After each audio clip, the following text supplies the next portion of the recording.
Hi guys, welcome back to The Psychologist. Today we are going to be having a look at water resistance testing. I have a Seiko 6105 here, Willard, that we're going to be using to demonstrate water resistance testing. This particular watch has had a crown rebuild, so it's well, we're going to see if it's waterproof with the crown rebuild. It's not actually a crown rebuild I did. It was done by someone else. I think 2 years ago, the customer said to me, and it's just come to me for service to do a few upgrades to the barrel and other things. It's actually the watch that we used for the previous video about barrel jewels and side shaker barrels. So we're going to see if that gasket's still good. Generally, a gasket after 2 years is going to be fine. So what we'll do is we'll put it in the pressure tester and talk a little bit about pressure testing. So here we have a Sigma Swiss electronic pressure tester. It is a dry pressure tester that is plugged into a compressor, which supplies air to the chamber, and then we see if a watch is waterproof. So we can set our ratings, we can set how many bar we want to go to. For this particular test, I'm just going to take it to 3 bar, just to see if that crown seal is good. Obviously it's a 200 meter watch, but really, if we test it to 3 bar and it's good, we know that the watch is waterproof at that point, and we can then do further, deeper tests to make sure that it meets its actual water resistance rating. I have the capacity to go up to 100 meters electronically, and currently I can't go past that point, but I am looking at getting some deep pressure testing equipment, but we'll see how that goes. So how does this work? Well, first off, why do we want our watches to be waterproof? Well, a lot of people say vintage watches, you know, they're not to be made waterproof, or you shouldn't take them near the water because of rare hands and dials, etc. This is a tool watch. This is a watch that's designed to be worn. Maybe, you know, you're out at the lake and you fall in and you want to make sure that it's waterproof. It's totally understandable. So if we can make something waterproof, let's do it. And that's the whole purpose of the crown upgrade. That's the whole purpose of gasket kits when we service watches, to make sure that these watches are protected from the elements. No, you might not be taking it scuba diving, or you might be, because you can, and that's the whole point. So let's put it in the machine and have a go. So we put our watch here like so. And how an electronic pressure tester works is we have our sensor that we go here to our controls, and we press these buttons to move our watch up and down. And we have our watch on the sensor, the crystal. Now what this machine does is it measures the deformation of the crystal.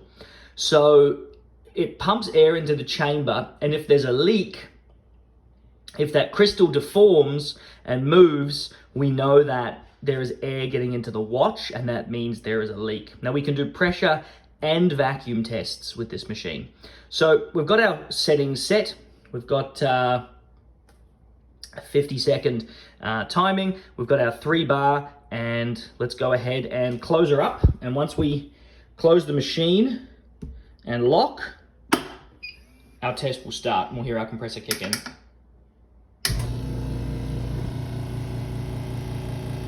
We can see our bar going up. We've gone to 3.1 bar, and we can see that we are now testing the pressure.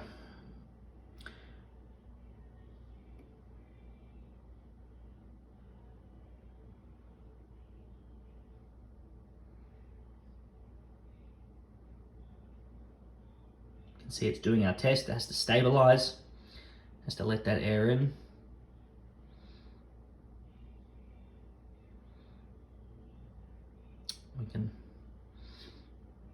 Bit of a boring part of the video as we wait for this thing to work, but we can see it's testing.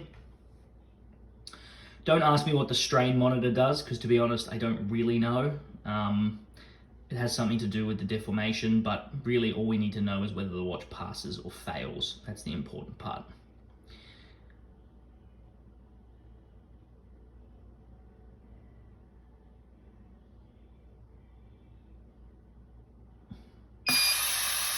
and we have a pass. And our pressure is being released. And at this point, we could go and do a deeper test to verify that our watch can go deeper as well. Now what we want to do is we want to do a vacuum test on the watch. So again, we raise it up and we scroll through to our vacuum cycle. Here's our negative tests. So these are our vacuums. So again, we close it up, engage the machine, and we perform our vacuum test. Now,